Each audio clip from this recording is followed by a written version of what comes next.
بسم الله الرحمن الرحيم. الحمد لله الذي أنزل على عبده الكتاب ولم يجعل له عوجا قيما لينذر بأسا شديدا من لدنه ويبشر المؤمنين الذين يعملون الصالحات أن لهم أجرا حسنا ماكثين فيه أبدا وينذر الذين قالوا اتخذ الله ولدا ما لهم به من علم ولا لآبائهم كبرت كلمة تخرج من أفواههم إن يقولون إلا كذبا فلعلك باخع نفسك على آثارهم إن لم يؤمنوا بهذا الحديث أسفا إنا جعلنا ما على الأرض زينة لها لنبلوهم أيهم أحسن عملا وإنا لجاعلون ما عليها صعيدا جرزا أم حسبت أن أصحاب الكهف والرقيم كانوا من آياتنا عجبا إذ أوى الفتية إلى الكهف فقالوا ربنا آتنا من لدنك رحمة وهيئ لنا من أمرنا رشدا فضربنا على آذانهم في الكهف سنين عددا ثم بعثناهم لنعلم أي الحزبين أحصى لما لبثوا أمدا نحن نقص عليك نبأهم بالحق إنهم فتية آمنوا بربهم وزدناهم هدى وربطنا على قلوبهم إذ قاموا فقالوا ربنا رب السماوات والأرض لن ندعو من دونه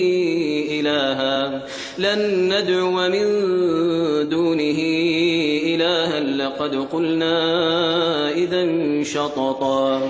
هؤلاء قومنا اتخذوا من دونه آلهة لولا يأتون عليهم بسلطان بين فمن أظلم ممن افترى على الله كذبا وإذ اعتزلتموهم وما يعبدون إلا الله فأووا إلى الكهف ينشر لكم ربكم من رحمته ويهيئ لكم من أمركم مرفقا وترى الشمس إذا طلعت تزاور عن كهفهم ذات اليمين وإذا غربت تقرضهم ذات الشمال وهم في فجوة منه ذلك من آيات الله من يهد الله فهو المهتد ومن يضلل فلن تجد له وليا مرشدا وتحسبهم أيقاظا وهم رقود ونقلبهم ذات اليمين وذات الشمال وكلبهم باسط ذراعيه بالوصيد لو اطلعت عليهم لوليت منهم فرارا ولملئت منهم رعبا وكذلك بعثناهم ليتساءلوا بينهم قال قائل منهم كم لبثتم قالوا لبثنا يوما أو بعض يوم قالوا ربكم أعلم بما لبثتم فابعثوا أحدكم بورقكم هذه إلى المدينة فلينظر أيها أزكى طعاما فليأتكم برزق منه وليتلطف ولا يشعرن بكم أحدا إنهم إن يظهروا عليكم يرجموكم أو يعيدوكم في ملتهم ولن تفلحوا إذن أبدا وكذلك أعثرنا عليهم ليعلموا أن وعد الله حق وأن الساعة لا ريب فيها إذ يتنازعون بينهم أمرهم فقالوا ابنوا عليهم بنيانا ربهم أعلم بهم قال الذين غلبوا على أمرهم لنتخذن عليهم مسجدا سيقولون 3 رابعهم كلبهم ويقولون 5 سادسهم كلبهم رجما بالغيب ويقولون 7 وثامنهم كلبهم قل ربي أعلم بعدتهم ما يعلمهم إلا قليل فلا تمار فيهم إلا مراء ظاهرا ولا تستفت فيهم منهم أحدا ولا تقولن لشيء إني فاعل ذلك غدا إلا أن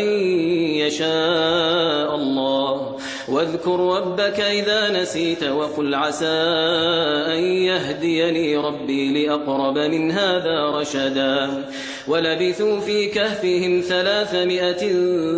سنين وازدادوا 9 قل الله أعلم بما لبثوا له غيب السماوات والأرض أبصر به وأسمع ما لهم من دونه من ولي ولا يشرك في حكمه أحدا واتل ما أوحي إليك من كتاب ربك لا مبدل لكلماته ولن تجد من دونه ملتحدا واصبر نفسك مع الذين يدعون ربهم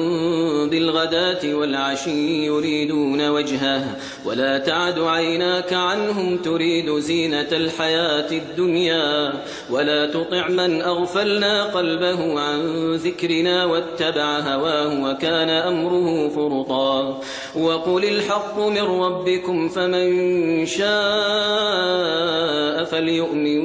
ومن شاء فليكفر إنا أعتدنا للظالمين نارا أحاط بهم سرادقها وإن يستغيثوا يغاثوا بماء كالمهل يشوي الوجوه بئس الشراب وساءت مرتفقا إن الذين آمنوا وعملوا الصالحات إنا لا نضيع أجر من أحسن عملا أولئك لهم جنات عدن تجري من تحتهم الأنهار يحلون فيها من أساور من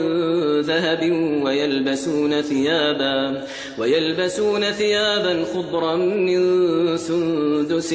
واستبرق متكئين فيها على الأرائك نعم الثواب وحسنت مرتفقا واضرب لهم مثل الرجلين جعلنا لأحدهما جنتين من أعناب وحففناهما بنخل وجعلنا بينهما زرعا كلتا الجنتين آتت أكلها ولم تظلم منه شيئا وفجرنا خلالهما نهرا وكان له ثمر فقال لصاحبه وهو يحاوره أنا أكثر منك مالا وأعز نفرا ودخل جنته وهو ظالم لنفسه قال ما أظن أن تبيد هذه أبدا وما أظن الساعة قائمة ولئن رددت إلى ربي لأجدن خيرا منها منقلبا قال له صاحبه وهو يحاوره أكفرت بالذي خلقك من تراب ثم من نطفة ثم سواك رجلا لكن هو الله ربي ولا أشرك بربي أحدا ولولا إذ دخلت جنتك قلت ما شاء الله لا قوة إلا بالله إن ترني أنا أقل منك مالا وولدا فعسى ربي أن يؤتيني خيرا من جنتك ويرسل عليها حسبانا من السماء فتصبح صعيدا زلقا أو يصبح ماؤها غورا فلن تستطيع له طلبا وأحيط بثمره فأصبح يقلب كفيه على ما أنفق فيها وهي خاوية على عروشها ويقول يا ليتني لم أشرك بربي أحدا ولم تكن له فئة ينصرونه من دون الله وما كان منتصرا هنالك الولاية لله الحق هو خير ثوابا وخير عقبا واضرب لهم مثل الحياة الدنيا كماء إن أنزلناه من السماء فاختلط به نبات الأرض فأصبح هشيما تذروه الرياح وكان الله على كل شيء مقتدرا المال والبنون زينة الحياة الدنيا والباقيات الصالحات خير عند ربك ثوابا وخير أملا ويوم نسير الجبال وترى الأرض بارزة وحشرناهم فلم نغادر منهم أحدا وعرضوا على ربك صفا لقد جئتمونا كما خلقناكم أول مرة بل زعمتم أن لن نجعل لكم موعدا ووضع الكتاب فترى المجرمين مشفقين مما فيه ويقولون يا ويلتنا ما لهذا الكتاب لا يغادر صغيرة ولا كبيرة إلا أحصاها ووجدوا ما عملوا حاضرا ولا يظلم ربك أحدا وإذ قلنا للملائكة اسجدوا لآدم فسجدوا إلا إبليس كان من الجن ففسق عن أمر ربه أفتتخذونه وذريته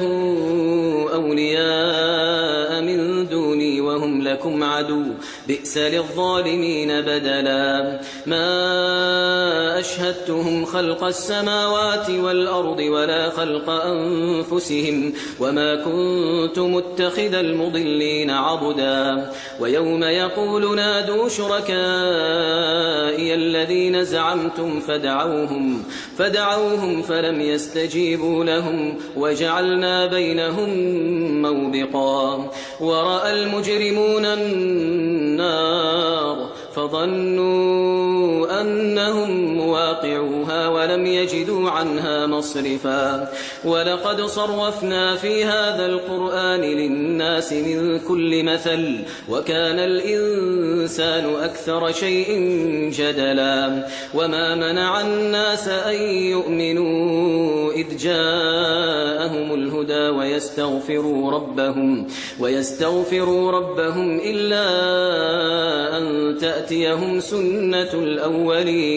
إلا أن تأتيهم سنة الأولين أو يأتيهم العذاب قبلا وما نرسل المرسلين إلا مبشرين ومنذرين ويجادل الذين كفروا بالباطل ليدحضوا به الحق واتخذوا آياتي وما أنذروا هزوا ومن أظلم ممن ذكر بآيات ربه فأعرض عنها ونسي ما قدمت يداه إنا جعلنا على قلوبهم أكنة أن يفقهوه وفي آذانهم وقرا وإن تدعوهم إلى الهدى فلن يهتدوا إذن أبدا وربك الغفور ذو الرحمة لو يؤاخذهم بما كسبوا لعجل لهم العذاب بل لهم موعد لن يجدوا من دونه موئلا وتلك القرى أهلكناهم لما ظلموا وجعلنا لمهلكهم موعدا وإذ قال موسى لفتاه لا أبرح حتى أبلغ مجمع البحرين أو أمضي حقبا فلما بلغا مجمع بينهما نسيا حوتهما فاتخذ سبيله في البحر سربا فلما جاوزا قال لفتاه آتنا غداءنا لقد لقينا من سفرنا هذا نصبا قال أرأيت إذ أوينا إلى الصخرة فإني نسيت الحوت وما أنسانيه إلا الشيطان أن أذكره واتخذ سبيله في البحر عجبا قال ذلك ما كنا نبغي فارتدا على آثارهما قصصا فوجدا عبدا من عبادنا آتيناه رحمة من عندنا وعلمناه من لدنا علما قال له موسى هل أتبعك على أن تعلمني مما علمت رشدا قال إنك لن تستطيع معي صبرا وكيف تصبر على ما لم تحط به خبرا قال ستجدني إن شاء الله صابرا ولا أعصي لك أمرا قال فإن اتبعتني فلا تسألني عن شيء حتى أحدث لك منه ذكرا فانطلقا حتى إذا ركبا في السفينة خرقها قال أخرقتها لتغرق أهلها لقد جئت شيئا إمرا قال ألم أقل إنك لن تستطيع معي صبرا قال لا تؤاخذني بما نسيت ولا ترهقني من أمري عسرا فانطلقا حتى إذا لقيا غلاما فقتله قال أقتلت نفسا زكية بغير نفس لقد جئت شيئا نكرا قال ألم أقل لك إنك لن تستطيع معي صبرا قال إن سألتك عن شيء بعدها فلا تصاحبني قد بلغت من لدني عذرا فانطلقا حتى إذا أتيا أهل قرية استطعما أهلها فأبوا أن يضيفوهما فوجدا فيها جدارا يريد أن ينقض فأقامه قال لو شئت لاتخذت عليه أجرا قال هذا فراق بيني وبينك سأنبئك بتأويل ما لم تستطع عليه صبرا أما السفينة فكانت لمساكين يعملون في البحر فأردت أن أعيبها وكان وراءهم ملك يأخذ كل سفينة غصبا وأما الغلام فكان أبواه مؤمنين فخشينا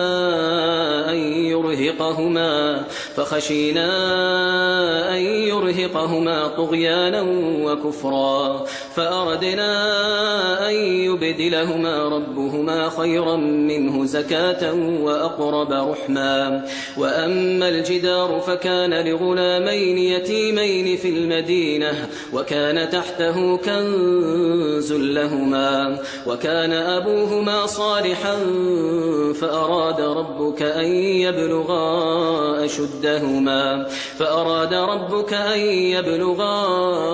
أشدهما ويستخرجا كنزهما رحمة من ربك وما فعلته عن أمري ذلك تأويل ما لم تسطع عليه صبرا